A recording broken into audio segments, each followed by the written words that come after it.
반갑습니다, 여러분.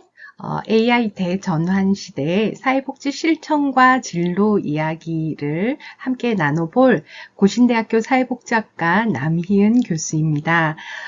여러분들 만나게 되어서 너무 반갑습니다. AI 대전환 시대죠. 여러분들 지금 AI를 이런저런 모습으로 많이 사용하고 있을 텐데요. 사회복지의 진로에 관심이 있는 여러분들, 이렇게 AI와 로봇과 이런 자동화가 되는 시대에 어떤 진로를 나가야 될까? 그 어느 때보다 정말로 변화가 급격한 변화가 이루어지는 그런 시대를 우리가 살아가고 있습니다. 날마다 따라가기가 버거울 정도로.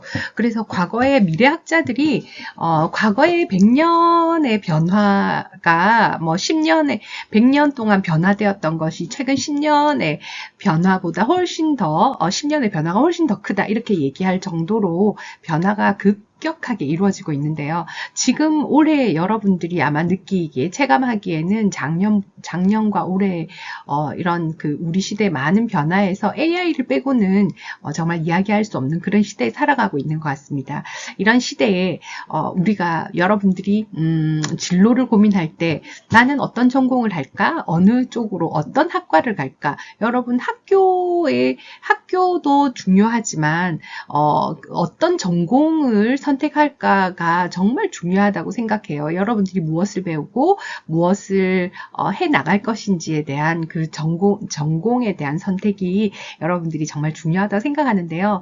이런 이번에 이 강의를 준비하면서 AI 대전환 시대에 사회복지는 정말 필요할까? 사회복지는 뭔가? 사회복지의 실천과 진로 이야기라고 하는 주제로 6개 강의를 꾸며봤어요. 그래서 첫 번째 강의는 사회복지가 무엇인지에 대한 이야기를 함께 나눠볼 예정이고요. 두 번째, 세 번째 강의는 우리가 지금 2026년을 살아감에 있어서 복지의 트렌드를 입히다라고 해서 26년 대한민국의 트렌드 키워드를 가지고 그러한 시대 변화 에서 복지는 어떻게 접목하고 어떻게 대응해야 될까에 대한 여러분 트렌드에 대한 이야기를 좀 나누려고 해요. 이 트렌드는 과거, 현재, 미래가 다 포함된 것이거든요. 여러분들이 축적된 데이터가 있어야 트렌드가 되기 때문에 과거이기도 하고 지금 현재 여전히 트렌드 유효하기도 하고 또 이런 트렌드가 앞서 미래를 예측하고 우리가 어떤 방향으로 나아가는가를 살펴보는데 또 유용하기 때문에 이런 트렌드를 한번 살펴보려고 합니다. 그래서 지루할 것 같은 전공에 대한 이야기만 하지 않고 여러분들이 조금 편안하게 사회복지에 대해서 이해를 하고 또 동기와 또 호감을 가질 수 있는 그런 주제로 6개의 강의를 만들어 봤어요. 그래서 2강, 3강은 복지의 트렌드를 입히다, 트렌드 이야기를 해볼 예정이고요. 4강에서는 그러면 사회복지사는 어떤 일을 할까? 사회복지사의 역할에 대한 이야기. 여러분들이 사회복지학과를 나왔을 때 어떤 일을 하는지가 이제 중요하잖아요. 그래서 무슨 일을 할까에 대한 역할에 대한 이야기. 5강은 사회복지의 다양한 현장을 살펴보려고 해요. 그래서 우리 시대에 지금 복지가 아닌 것이 없다고 할 만큼 사회복지는 정말 다양한 영역의 다양한 모습으로 존재하고 있는데요. 여러분들이 이렇게 사회복지를 전공했을 때 나갈 수 있는 구체적인 실천 현장을 살펴보려고 합니다. 마지막 6강에서는 사회복지와 진로인데요. 여러분들이 나는 복지에 맞을까? 이런 부분을 한번 살펴볼 수 있는 그런 시간으로 준비를 했습니다. 한번 6개의 강의를 여러분들이 들으면서 여러분들이 사회복지에 대한 관심과 또 호감이 높아지고 또 전문적인 지식이 높아지기를 바랍니다. 1강 사회복지란 무엇인가의 표지예요. 그래서 사람의 삶을 바꾸는 힘, 이것이 이제 사회복지인데요. 여러분들이 진로를 두고 고민하는 여러분들을 위한 특별한 강의로 1강을 만들었습니다. 사회복지의 1강, 이 이미지 어떤가요? 이거는 AI가 만들어준 사회복지의 이미지입니다. 그래서 이런 것들이 과거에 사람이 하던 이런 그 행정적인 것, 이런 업무들을 AI가 많이 하고 있는데요. 여러분들이 정말 무엇을 어떻게 할 것인지 그 프롬프트를 잘 넣으면 좋은 것이 생성되는데요. 이런 AI의 이런 시대에 정말 하루하루 나는 이렇게 바로 다 쫓아갈 수 있을까? 뭐 이런 고민들을 할 만큼 날마다 변화되고 날마다 발전하고 있는 가운데 여러분들이 사회복지를 통해서 변함없이 그러면 사람만이 할 수 있는 사람이 정말 중요한 AI가 대체할 수 없는 복지의 영역, 이것이 우리의 정체성이라고 할 수 있는데, 이런 부분을 한번 여러분들이 이 강의를 들으면서 답을 찾는 시간이 되면 좋겠습니다.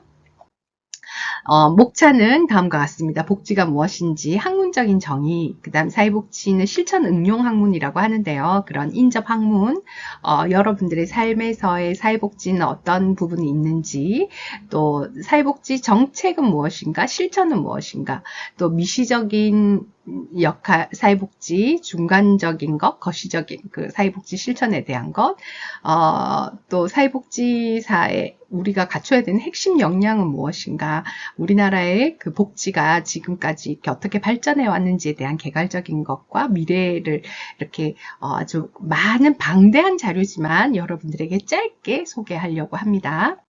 사회복지란 무엇인가? 사람을 바꾸는, 사람의 삶을 바꾸는 힘인데요. 우리가 누군가를 돕는 것, 뭐 이런 것들이 이제 그 복지라고 이야기를 하죠. 그런데 우리가 그럼 사회복지사는 단순히 도와주는 사람인가라고 생각해 보면 단순히 도와주는 것을 넘어선 시스템이라고 할 수 있습니다. 그래서 사회복지는 단순히 도우려고 하는, 돕는 그 마음, 원조 뿐만 아니라 도움이 필요한 사람들에게 도움을 줄 수 있는, 예방하고 문제를 해결하는 그런 시스템을 만드는 것이라고 할 수 있습니다. 그래서 사회복지는, 우리가 사회복지사는 전문가인데요. 이 전문가가 어떻게 되는지, 우리가 어떤 부분에서 전문가일 수 있는지 여러분들 한번 살펴보도록 하겠습니다. 단순히 불쌍한 사람을 돕는 것이 복지일까요? 이건 자선, 구제, 이런 단순한 자선은 복지라고 할 수 없습니다. 이러한 도움이 필요한 사람들, 문제가 있으면 문제를 해결하고 예방하고, 이런 그 사회를 바꾸는 시스템, 이것이 이제 복지라고 얘기할 수 있습니다. 사회복지는 권리와 전문성을 바탕으로 한 사회적인 약속이라고 할 수 있습니다. 착한 사람만 할까요? 사회복지사가 듣기 싫어하는 말 중에 이런 거에서 사회복지 현장에 일해요, 이렇게 얘기하면 착하겠네요, 이런 얘기를 하거든요. 근데 착한 사람만 하는 일이 아니에요. 불쌍한 사람을 돕는 자선이 아니라 사회복지는 사회를 변화시키는 과학적인 시스템이나 전문적인 활동이에요. 우리는 이런 전문성을 가진 그런 사람이라고 할 수 있습니다. 사회복지는요, 누구나 살면서 넘어질 수 있거든요. 넘어지지 않는 안전망을 할 수 있는, 그래서 다시 넘어질 수 있고 문제가 생길 수 있는데요. 다시 일어설 수 있게 돕는 사회적인 제도이자 활동이라고 할 수 있습니다. 우리 삶에서 겪는 어려움들은 줄이고 모두가 잘 살 수 있도록 삶의 질을 향상하게 하는 것이 사회복지라고 이야기할 수 있습니다. 학문적인 정의라고, 사회복지가 무엇인가 이렇게 하면, 문제가 있으면 문제를 해결하고 문제를 예방하고 또 삶의 질을 높이는 전문적인 프로세스가 있는, 전문적인 과정이 있는 활동이라고 할 수 있습니다. 그래서 이런 실천 학문인데요. 학문으로서 사회복지를 보면 문제는 고치고 삶을 더 낫게 만드는 실천 학문, 그래서 문제는 예방하는 것, 어려움 생기기 전에 막는 거죠. 그리고 또 문제가 있으면 발생한 문제를 전문적으로 다뤄서 일단 문제가 있는 걸 해결을 해야 되죠. 그리고 또 그 있는 상황에서 각각의 더 나은 환경을 만들기 위한, 삶의 질을 향상하기 위한 이런 부분과 또 사회 정의를 실현하는 거죠. 공정한 기회를 제공하는 것. 그래서 정리를 하면 사회복지의 대상이 개인이냐 가족이냐 집단 지역사회 문제를 해결하고 삶의 질을 높이는 전문적인 개입 활동, 이것을 사회복지라고 할 수 있습니다. 개인, 가족, 집단, 지역사회의 문제를 해결하고 예방하고 삶의 질을 높이는 전문적인 과정이 있는 개입 활동이 사회복지입니다. 이것은 여러분들 대학에 와서 학생들이 시험을 칠 때 사회복지에 정의를 쓰세요. 뭐 이런 문제를 쓸 때 이렇게 딱 답을 쓰면 되는 거죠. 사회복지는요, 융합 학문이에요. 혼자 사회복지는 결국은 사회의 소셜 웰페어잖아요. 그래서, 이론과 현장이 만나는 실천 응용 학문이에요. 이런 여러 전공들과 또 여러 전공의 필드에 활용될 수 있는데요. 이런, 사회복지에서 사업 속에서 사람의 마음을 다루는 심리학, 마음과 정서를 이해하는 상담, 이런 것들 당연히 필요하겠죠.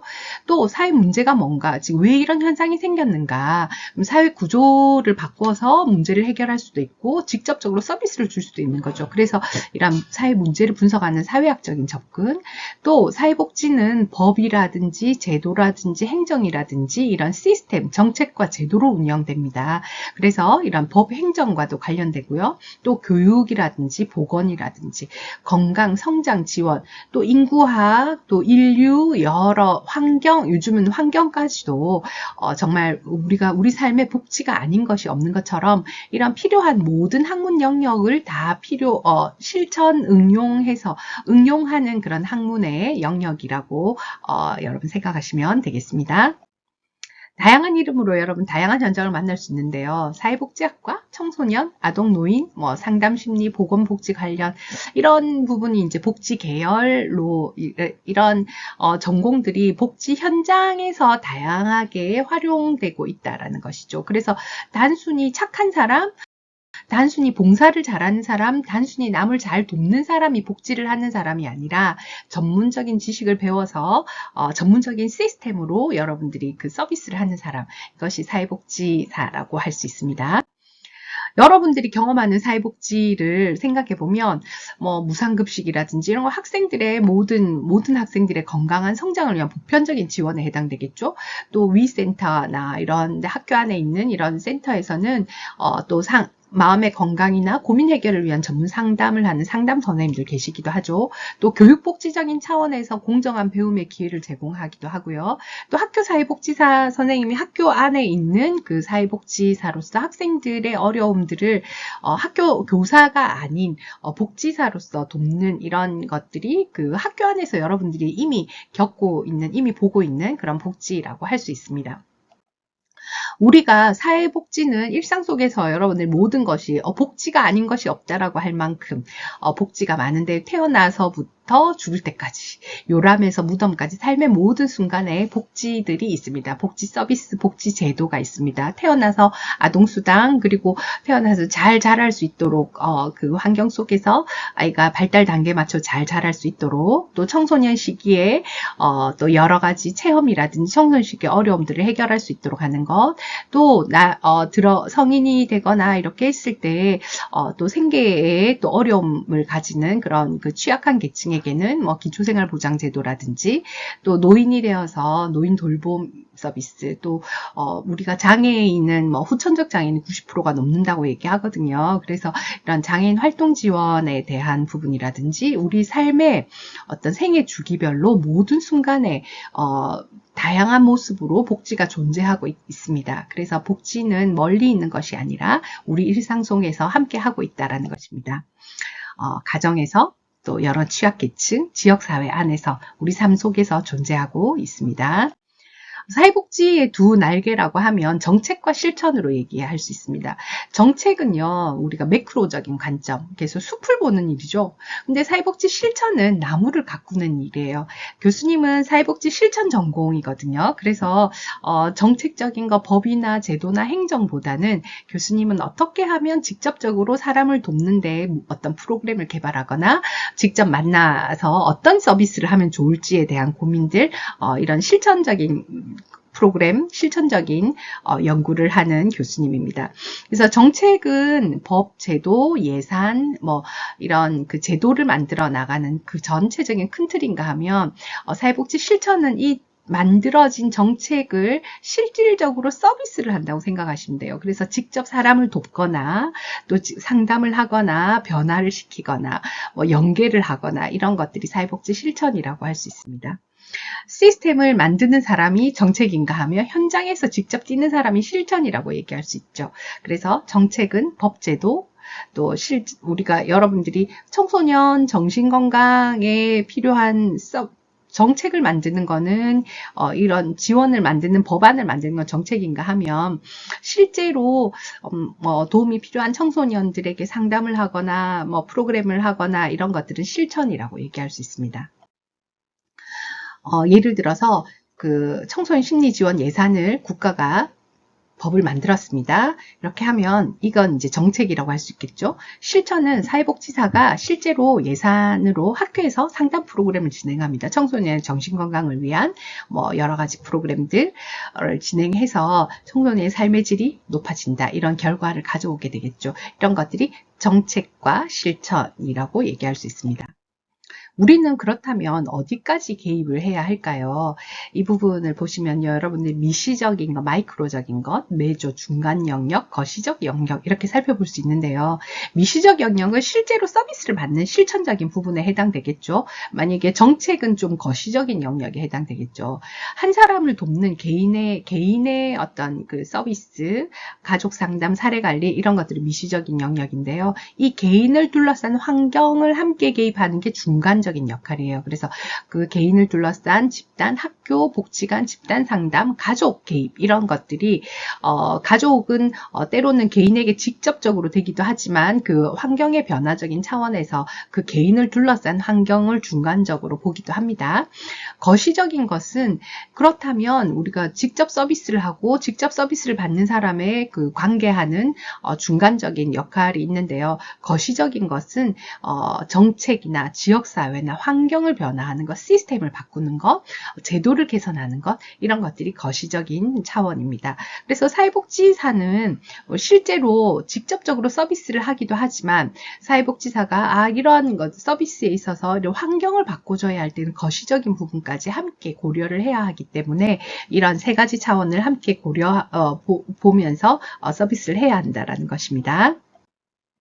우리가 미시적인 실천은 한 사람을 깊이 돕는 것, 직접적으로 돕는 것, 상담이라든지 사례관리라든지, 사례관리는 케이스 매니지먼트라고 해서요. 복합적인 문제를 가진 개인에게 맞춤형 서비스 프로그램 한 번 한다고 그 개인의 문제가 생기는 건, 해결되는 건 아니잖아요. 그래서 이러한 그 복합적인 문제에 필요한 것들을 함께 도와주는 사례 자체로 도와주는 걸 사례관리라고 얘기합니다. 중간적인 것은 집단과 조직, 그 개인을 둘러싼 가장 가까운 환경이라고 얘기하는데 비슷한 고민을 가진 사람들 또 이런 그 함께해서 그 환경적으로 변화하게 하는 학교 폭력 예방 교육, 동아리 활동 지원 이런 것들이 이제 중간적인 실천이라고 얘기할 수 있습니다. 거시적인 실천은 정책과 제도인 거죠. 그래서 더 나은 법이나 제도, 시스템을 만드는 것. 또 옹호는 혼자 목소리가 내기 어려운 사람들을 약자의 목소리를 대변해주는 이런 것들이 옹호. 그리고 캠페인은 인식 개선 활동. 이 될 수 있습니다. 그래서 한 사람의 변화가 사회 전체의 변화로 이어질 수 있도록 시스템을 만드는 것을 거시적인 실천이라고 얘기합니다. 그러면 사회복지사는 여러분 어떤 걸 잘해야 할까요? 이걸 핵심 역량이라고 제가 이름을 붙여봤는데요. 사람을 이해하고 연결하는 전문가라고 얘기할 수 있습니다. 그러면 사람을 이해한다라는 것은 어떤 문제가 있는 사람이 어떤 이야기를 할 때 소통할 수 있는 경청과 공감의 능력, 잘 들어주는 것, 잘 들어주고 공감하고 그 사람의 입장에 그 마음을 함께 느껴주는 것, 이런 것들이 이제 중요하겠죠. 그 다음에 또 우리가 갖춰야 되는 그런 핵심 역량은 문제 해결입니다. 실제로 문제가 있으면 그 문제를 해결하는 것, 현실적인 대안을 찾아가는 것, 이런 것들이 중요하잖아요. 문제 해결, 현실적인 대안을 찾아가는 것.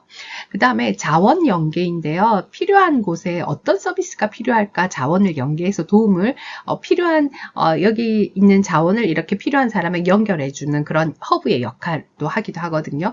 그래서 필요한 곳에 도움을 연결하는 자원 연계의 역할, 그리고 협업은 또 이제 필요하다면 서비스를 관공서라든지 병원, 학교 이런 여러 그 유관기관들과 함께 협업해서 봉사단을 연결하기도 하고 뭐 이런 것들이 이제 협업. 그래서 어디에 뭐가 있는지를 잘 알고 연결해주는 그런 역할들이 사회복지사가 해야 되는 그런 핵심의 역량이라고 할 수 있습니다. 그래서 사람을 잘 이해하고 잘 공감해주는 그런 그 사람의 마음을 읽어주고 그 사람의 마음을 함께 느껴주는 그런 공감 능력과 또 현실적인 잘 문제를 잘 찾아내는 것, 자원의 어디에 뭐가 있는지를 잘해서 자원을 필요한 걸 연결해 주는 것, 또 다른 유관기관들과 잘 협업하는 것, 이런 것들이 핵심 역량이라고 할 수 있습니다. 이런 것들을 여러분 생각해 보면 로봇이나 인공지능이 과연 어디까지 대신할 수 있을까요? 이런 것 그죠? 이런 고민들이 되는 거죠. 그래서 이런 우리가 AI 대전환 시대라고 이야기하지만 여전히 사람만이 할 수 있는 그런 역량. AI가 공감을 많이 해줘요. 뭐 이렇게 뭐 질문 여러분들 챗GPT나 뭐 제미나이나 코파일럿이나 이런 퍼플렉시티나 이런 이야기를 막 이렇게 해서 여러분들이 막 얘기하면 얘가 그렇군요. 뭐 이렇게 공감 너무 잘해주거든요. 어쩌면 사람보다 공감을 더 잘하는 것 같아요.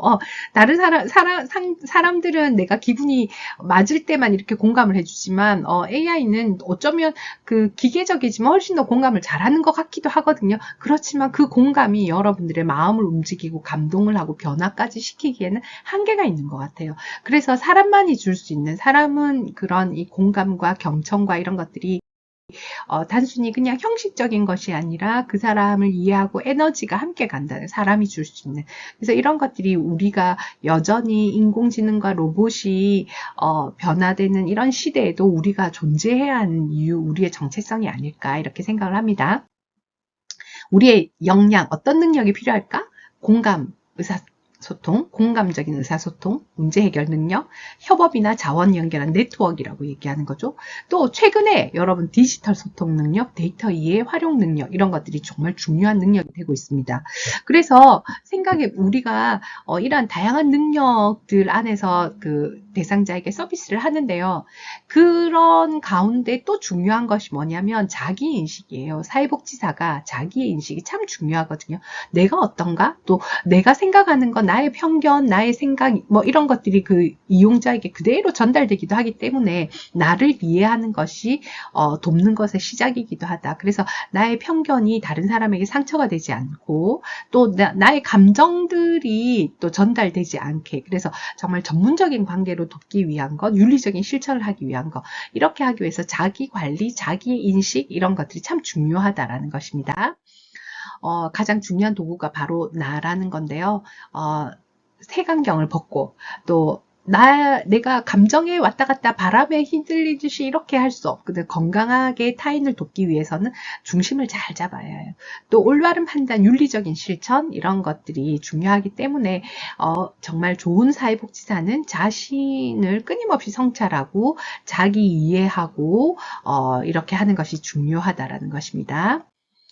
미래 사회가 사회복지가 더 중요해지는 이유는요. 여러분 우리 사회 변화를 보면 초고령화가 되었죠. 1인 가구가 정말 많이 혼자 사는 원가족이 있으면서 혼자 사는 가족들이 정말 늘었어요. 그래서 1인 가구의 증가 또 AI와 자동화되는 시대에 정말 다양한 직업의 변화나 새로운 또 AI를 여러분 이미 이제 우리 안에 격차가 벌어지기 시작했어요. AI를 활용할 수 있는 사람과 AI를 활용할 수 없는 사람, 또 AI 안에서도 유료 버전을 쓰는 사람과 무료 버전만 쓰는 사람, 이런 것이 이미 이제 우리 사회에 격차가 되었거든요.